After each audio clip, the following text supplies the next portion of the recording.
आदरणीय श्रोताओं को सब प्रेम राम राम कहकर आज का राम कथा आपके सामने परिवेषण करने जा रहा हूँ। बोलिए सियावर रामचंद्र की जय।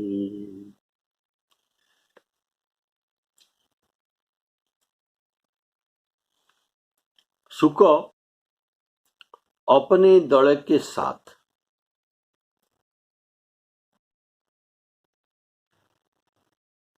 रावण के पास पहुंच जाता है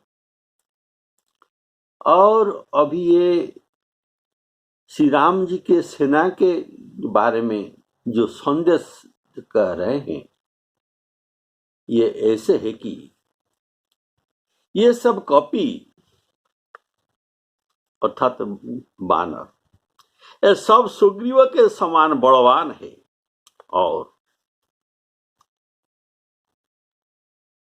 ऐसे इनके समान करोड़ बानर है, इन्हें कौन गिन सकता है।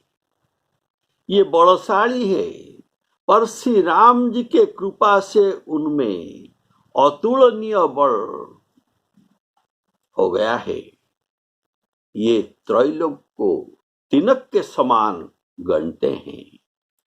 हे दशकंधर, मैंने कानों में ऐसे सुना है कि बंदरों की जुथपतियों के संख्या बंदर के जुथपतियों के संख्या 18 पद्म है। हे नाथ, श्री राम जी के सेना में ऐसा कोई बानर नहीं है जो तुमको जीत न सकते।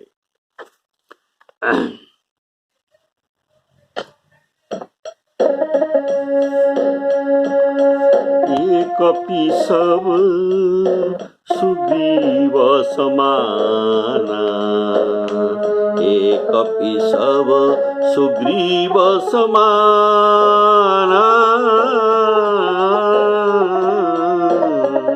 इन समकोटि न गणैक आना, राम अतुलित बल तिनहि, तृण समान त्रैलोक ही गनहि।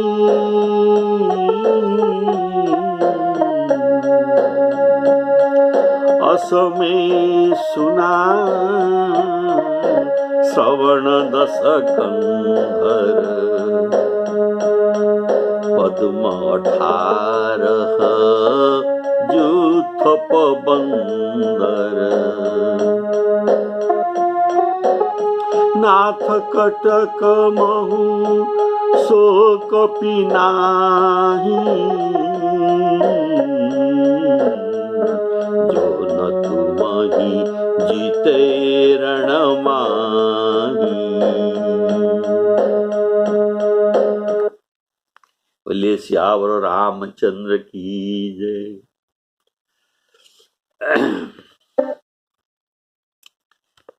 शुक कहता है एक कपि सब सुग्रीव समाना, इन समकोटि न गणैको नाना। इसका भाव अध्यात्म रामायण में ऐसे वर्णन है कि सुग्रीव जी की सेना 40 कोस लंबाई और 40 कोस का चौड़ाई, 40 कोस अर्थात 128 kilometre length and 128 kilometre breadth, इतना लंबाई चौड़ाई में सुग्रीव की सेना थी। ये अध्यात्म रामायण में लिखा गया है।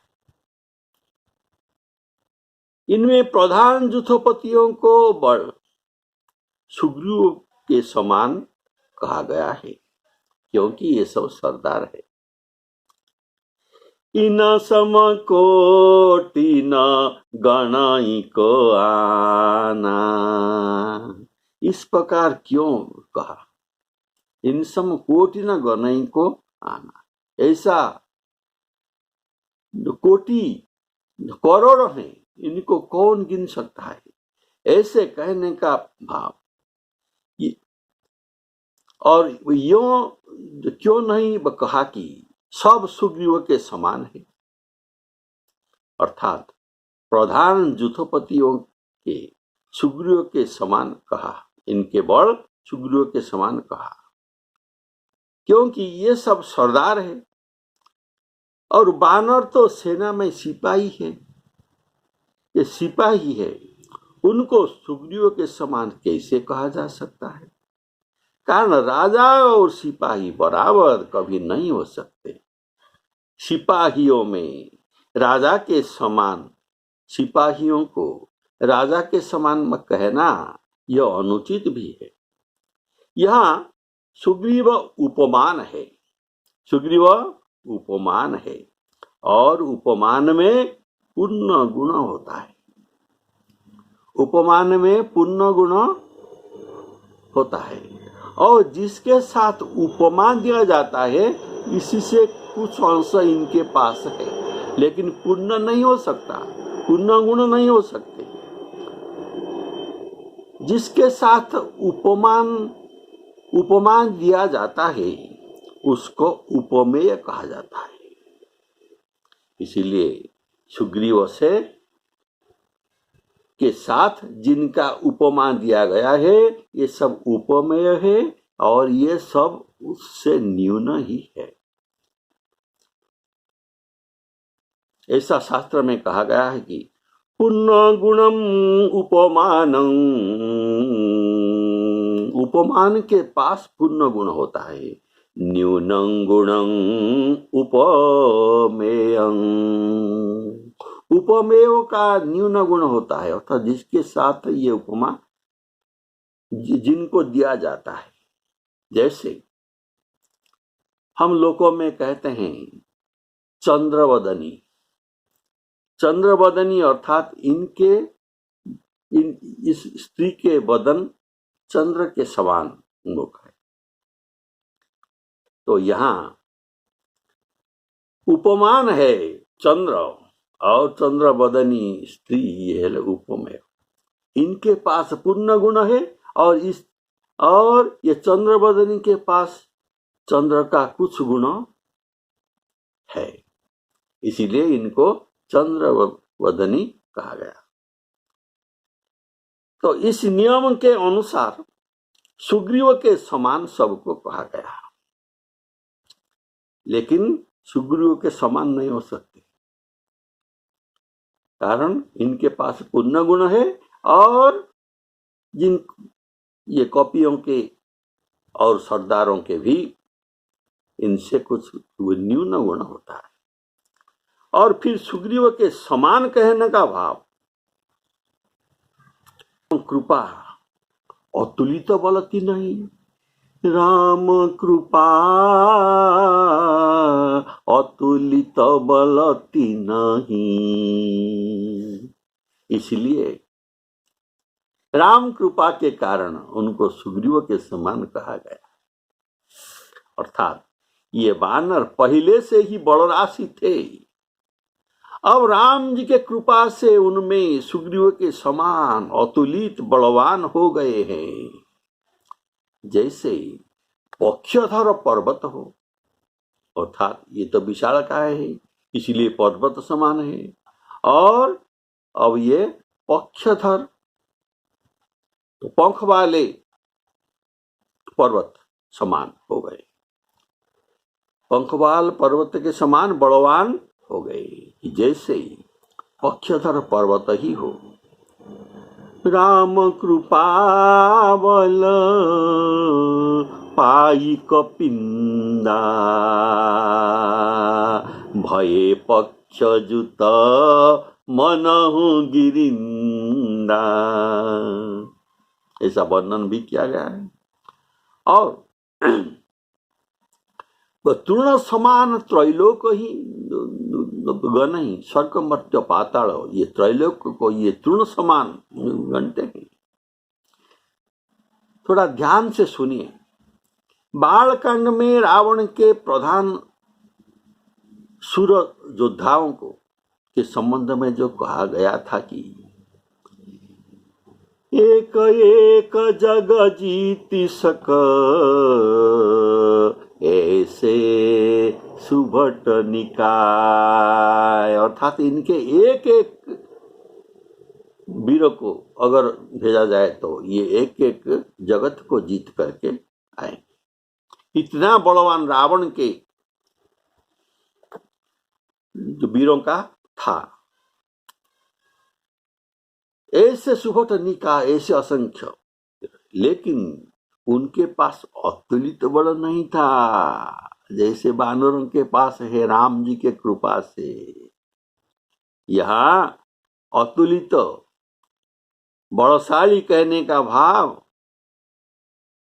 ये तृण समान त्रैलोक ही गण ही, त्रैलोक को ये तृण समान गणते हैं, लेकिन रावण के वीरों एक एक जग को जीत सकते, अर्थात पृथ्वी को ये जीत सकते हैं, लेकिन त्रैलोक को जीत सकते नहीं। इसलिए तृण समान त्रैलोक ही गण ही पहले नहीं कहा गया था ऐसा बात। राम जी के भेंट से पहले उनको ऐसा उपाधि नहीं दिया गया था, तृण समान त्रैलोक ही गण ही, लेकिन अब राम जी के कृपा से ही इनको ऐसे सामर्थ्य प्राप्त हो गया। इस तरह राम कृपा से वानरों में निशाचर सुभटों से अधिक बल देखा गया है, अब अधिक बल को प्रमाणित करके दिखाया है। अर्थात आपके निशाचर, यह कहने का भाव रावण को सुख जो कहता है, आपके निशाचर तो जगत को जीत सकते हैं, पर ये वानर त्रैलोक को तृणवत समझते हैं, अर्थात त्रैलोक को ये जीत सकते हैं। अतः आपके निशाचरों से अर्थात आपके निशाचरों ने उनको जीतने का प्रश्न नहीं है, प्रश्न ही नहीं उठता। सुख कहता है मैं अपनी कानों से सुना है कि, क्या सुना? पदुम 18 जूथ बंदर। अतः कान सुना बातों में यह भी निश्चय नहीं है, कारण ये कान सुना बात है, इसलिए इसमें निश्चित भी नहीं है। वे इतना है कि 18 पद्म जूथप है या इससे अधिक भी हो सकता है, क्योंकि कोई उनको कोई गिनकर नहीं कह सकता, और जो लिखा करके इनको बता सकता है ये कितना है, तो वो मूर्ख जो करना चाहिए लेखा, वो मूर्ख ही कह सकता है, कोई पंडित लोग उनका संख्या नहीं कर सकते। अर्थात 100 करोड़ के एक जूथ बनता है, इतना एक जूथ में 100 करोड़ वानर होते हैं, और प्रत्येक जूथ का एक जूथपति होता है। जूथपति अर्थात सेनापति होते हैं, ये सेनापति के अंडर में 100 करोड़ वानर रहते हैं, अर्थात वह 18 पद्म सेनापति थे, तो कितना वानर है आप हिसाब कर लीजिए, ऐसा मैंने सुना है। लेकिन अग्निवेश रामायण एक रामायण भी है, इसमें लिखा गया है, कौन सा रामायण? अग्निवेश रामायण में लिखा गया है कि 18 महापद्म वानर थे। कितना? 18 महापद्म। तो ये 18 महापद्म ये कितना है, तो आप भी हिसाब कर लीजिए। 1 लक्ष्य में एक तो कोटि होता है, 1 लक्ष्य में नहीं, 100 लक्ष्य में एक जो कोटि होता है, और 1,00,000 में 1,00,000 में एक शंख होता है। 1,00,000 शंख को महाशंख कहा जाता है और 1,00,000 महाशंख को वृंद कहा जाता है। 1,00,000 वृंद को महावृंद कहा जाता है और 1,00,000 महावृंद को एक पद्म कहा जाता है और 1,00,000 पद्मों को महापद्म कहा जाता है। तो कितना है, आप कितना, एक में कितना सुन पड़ेगा, आप लोग हिसाब कर लीजिए। और अर्थात असमे सुना श्रवण 10 कंधर, असमे सुना श्रवण 10 कंधर, पदुम 18 जूथ पबंदर। जब प्रत्येक वानर त्रैलोक को जीत सकते हैं, तब एक रावण को जीतना कितना बात है, क्या है। कोई भी वानर तो ऐसा कर सकता है और इनमें ऐसा वानर नहीं जो तुमको जीत न सके। ऐसा भाव शुको वर्णन करता है रावण के सामने।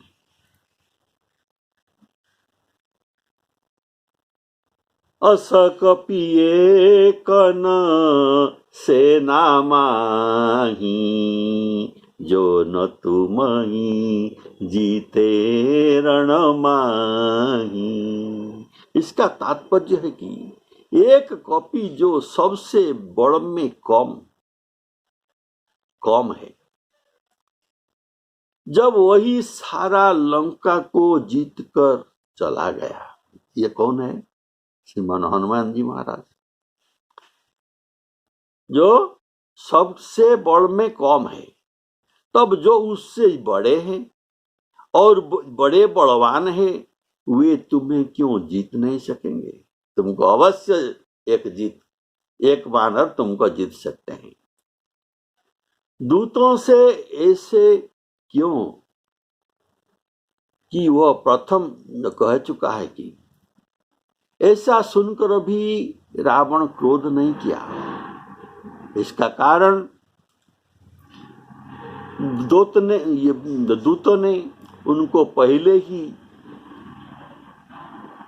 कहा था कि मानहु कहा क्रोध जीते से, अर्थात ये राजी था, इसीलिए ये क्रोध अभी नहीं कर सकता। परम क्रोध से वे सब हाथ मलते हैं। वानर परम क्रोध में हाथ मलते हैं। बोलिए श्यावर रामचंद्र की जय। पर श्री रघुनाथ जी का आज्ञा नहीं देते, इसलिए ये मलते हैं। समुद्र को मछली और सर्पों सहित हम सोख लेंगे, नहीं तो उसे बड़े बड़े पर्वतों से भरकर पाट देंगे। आपके 10 शीश को मसल कर ये धूल में मिला देंगे। इस प्रकार सब वानर कह रहे हैं।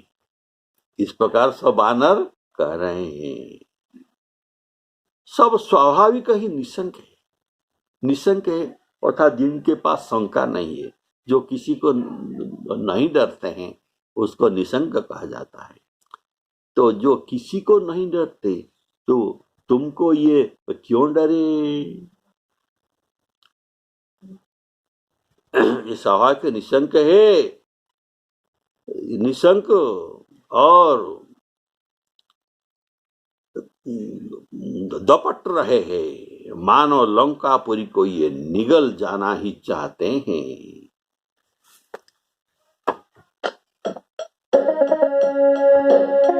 परम क्रोध मिजाई सब हाथा, परम क्रोध मिजाई सब हाथा। आय सुपेन देहि रघुनाथा,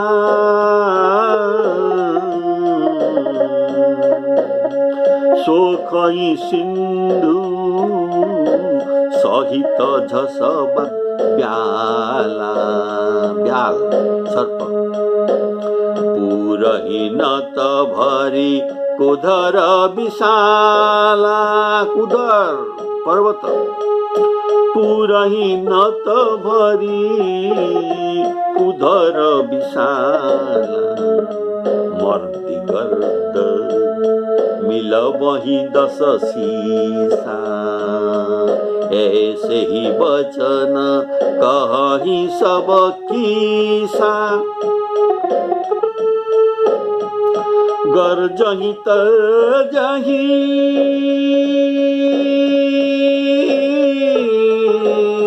गरजही तरजही सहित शंका, मानहु ग्रसन चहत ही लंका।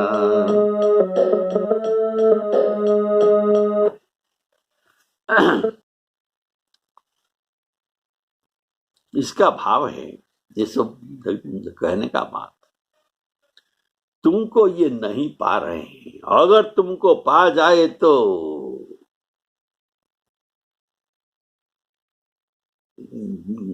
वह जीत लेते, लेकिन तुमको नहीं पाते, इसलिए हाथ मलमल कर रह जाते हैं, अपना क्रोध में ये हाथ मलमल कर रह जाते हैं। आप तो पाते नहीं तो जीतेंगे कैसे? क्योंकि बीच में समुद्र उनको बाधा दे रहा है, वे उसे सोख लेते और पाट भी सकते हैं, पर क्या कर सकते हैं? उनको सोख नहीं सकते कि पाट नहीं सकते, कारण प्रभु के आज्ञा इस पर नहीं है। रावण ने जो कहा था, आए कठिन काल के प्रेरे, क्षुधावंत सब निशिचर मेरे। इसका उत्तर, प्रश्न का ये प्रति उत्तर करते हैं कि उसकी उत्तर करते हैं कि बानर तुम्हारे ये काल के प्रेरे नहीं आए हैं, ये बानर तुम्हारे काल है, पर श्री रामचंद्र जी के प्रेर आज्ञा उनको नहीं है, नहीं देते, नहीं तो ये तुम्हारा काल है। रावण कहा था उनके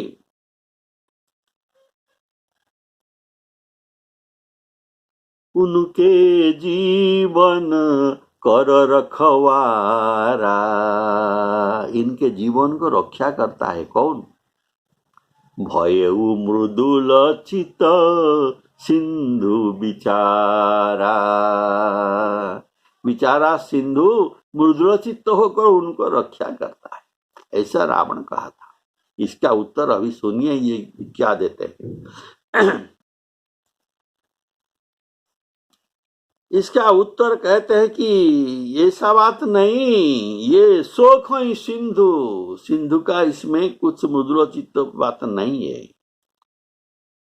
ये बानर ऐसे हैं कि प्रतापी, जो शोक ही सिंधु सहित झस ब्याला, मछली और सर्पों के सहित ये उनको शोक देंगे। पर कदाचित श्री राम जी की आज्ञा न मिले तो वे उसे पर्वतों से भी पाट देने के लिए तैयार है, इसमें सिंधु इन्हें रोक भी नहीं सकता। तो श्री राम जी के आज्ञा ही उनको रोके हुए हैं। अब जो कहा था सिंधु मुद्रोचित होकर उनको रोके हुए हैं, ऐसा बात नहीं है। राम जी की आज्ञा ही उन्हें रोक रहा है। इसीलिए सो कई सिंधु सहित झस ब्याला पूरही नत भरी कुधर विशाला। जब तक ये उस पार है, जब तक ये बानर उस पार है, बट अभी शुक्र रावण के सामने तो कपि ये बानर सेनाओं के बड़ को बखान कर रहे हैं। ये कहता है जब तक ये उस पार है तभी तक हाथ मलते रहेंगे, और जहां सिंधु के सुख कर यहां पर आ जाएंगे, ये कहते हैं कि हम रावण को मर देंगे, रावण को मर देंगे, हम उसे गर्दन करेंगे। मर्दी गर्द मिल बही 10 शीसा ये सही बचन कही सब कीसा। ऐसा कहते हुए ये गर्जन कर रहे हैं। वे सहज असंक है, किसी को डरते नहीं। तुम्हारी शंका उनको तनिक भी नहीं है, तुम्हारे डर उनको तनिक भी नहीं है। वे मुख फैलाते हुए लंका की ओर ऐसे देख रहे हैं मानो लंका को निगल जाएंगे, लंका को निगल जाएंगे, और निगल जाना चाहते हैं। जब उनमें ऐसे शक्ति राम कृपा से है तो मछली और ब्याल सहित समुद्र को ये सोख सकते हैं, तो लंका को ग्रास करना उनके लिए कौन सा बड़ी बात है। गर जही तर जही सहज शंका मानहु ग्रसन चहत ही लंका। सब वानर भालू सहज ही शूरवीर है, फिर उनके सिर पर समर्थ श्री रामचंद्र जी है, इनके आशीर्वाद और इनके कृपा इन पर है।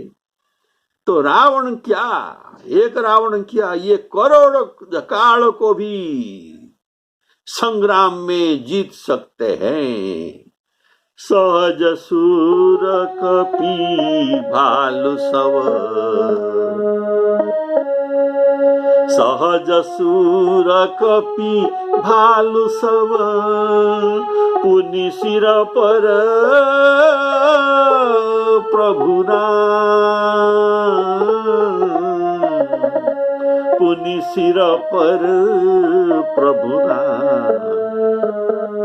रावण काल कोटि महु कहूं जीति सकहीं संग्राम,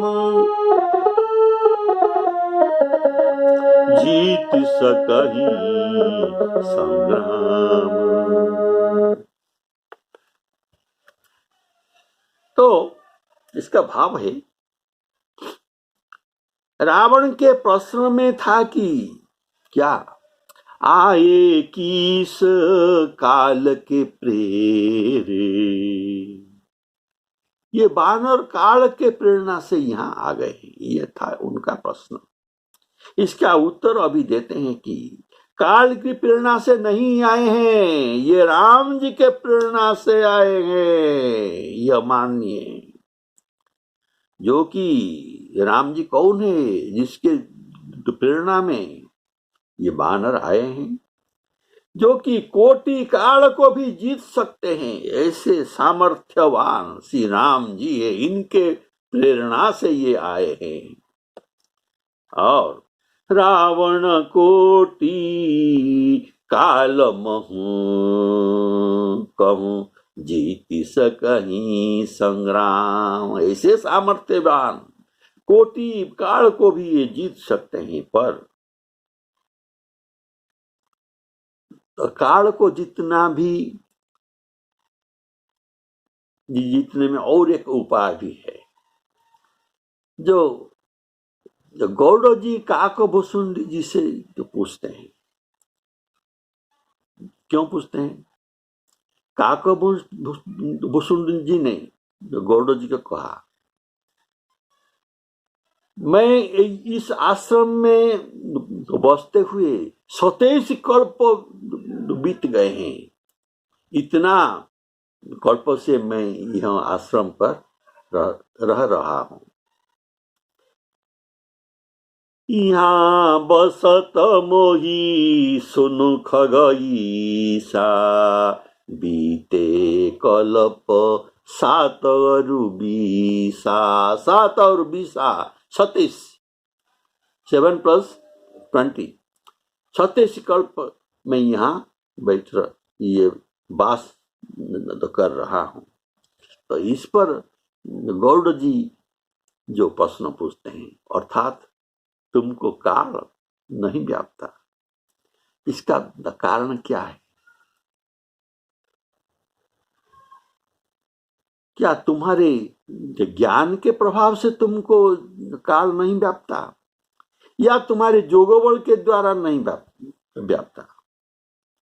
ये प्रश्न करते हैं। तुम न व्यापत काल अति कराल, कारण कवन मोहिस कहु कृपाल, ज्ञान प्रभाव की जोग बल।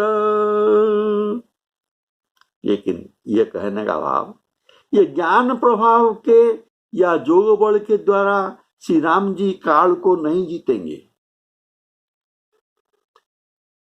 इसलिए यह यहाँ निषेध किया गया है कि ज्ञान और जोग बल से नहीं, किंतु सन्मुख युद्ध करके उनको जीतेंगे। कारण ये ऐसा सामर्थ्यवान श्री रामचंद्र जी है कि ये भुवनेश्वर कालहु कर काला। इसीलिए प्रभु को कहा गया, ये कालकोटि